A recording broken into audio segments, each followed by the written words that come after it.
What's up, guys? Welcome back to the channel. It's Too Cool Reviews, and I wanted to do a quick video just sharing my thoughts on the final trailer we got for It Chapter 2. Now, I've done reviews for both the miniseries and the 2017 remake, and I plan to revisit those before this movie actually releases. But if you want to check out those reviews, I'll leave links to those in the description as well as the title card. Now, this is easily one of my most anticipated movies of the year, and both trailers have done a really good job of building hype and anticipation for it.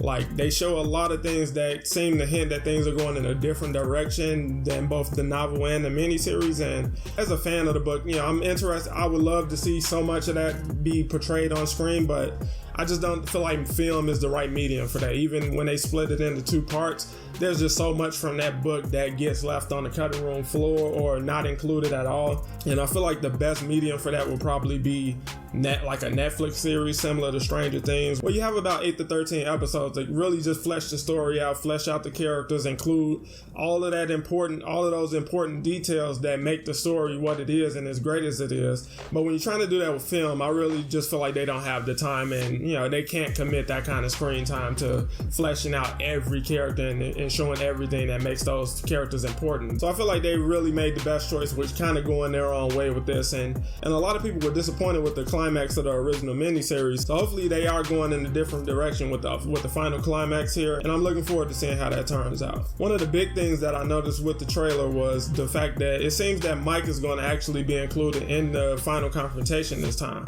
whereas in the novel and the miniseries he was sidelined because he had a confrontation with Henry Bowers and that landed him in the hospital. So here it looks like he actually gets to go down and face Pennywise with the rest of the gang, and that's interesting. And it kind of looks like they're really expanding on his role, especially in comparison to how they did in the first film, where I wasn't really the biggest fan of how they handled his character. I feel like him, Stan, and Henry Bowers for that point, really got sidelined. And you see Henry Bowers for a second here too, and hopefully they do a better job with his character as well, because like I said, I wasn't a fan of just how underutilized and just they underdeveloped that those characters were in the first film. Hopefully those things can be redeemed in this film. Another scene that suggests that they're taking things in their own unique direction is the funhouse scene with Bill.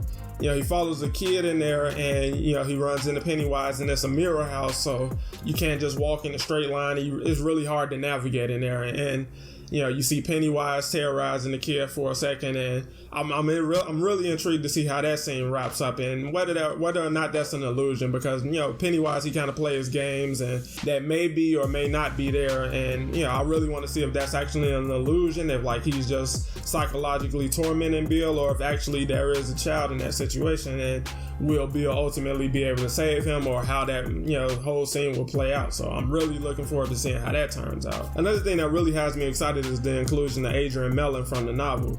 His death plays a really big part in the novel, because his death is kind of what restarts the cycle of Pennywise and what ultimately brings the losers back to Derry, and he kind of sets all of those events in motion with his death. So the miniseries never included that or even acknowledged that, so to have it included here is really interesting, especially being a fan of the novel. I can't wait to see how they handle that scene and how everything turns out with that, and how closely they stick to the novel and how far they go their own way with that. The last thing I really wanted to touch on about the trailer that I really liked was just the overall presentation of Pennywise. Like, the way they portray him in this movie and the last movie it's a lot, it's just a lot more sinister in comparison to what we got from Tim Curry, which, everyone loves Tim Curry's performance. He does a great job in the role, and especially with the limitations he had with being in a TV movie. So it's only so far you can take it. They're only going to let you go so dark with that being a TV movie that's coming on Sunday in the 90s. So we understand the limitations he had, but it's also refreshing to see that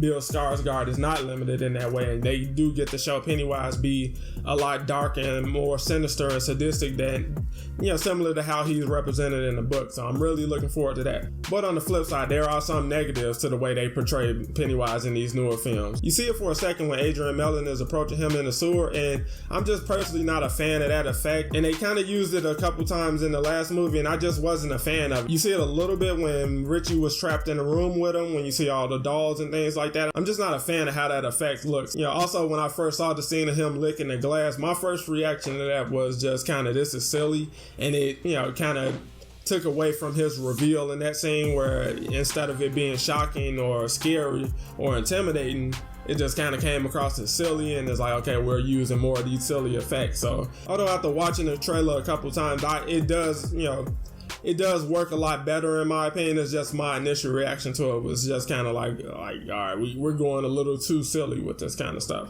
But like I said, it's out of context, so hopefully in the movie I'm proven wrong and that scene plays out, you know, as well as I'm hoping it plays out. But those are my thoughts on the trailer, guys. Like I said, I just wanted to do a quick video just sharing my thoughts on it, and I wanted to give you guys a chance to share your thoughts on it and whatever theories you guys have in the comments. So let me know, we can talk about it down there. As always, thanks for watching, and I'll catch you guys in the next one.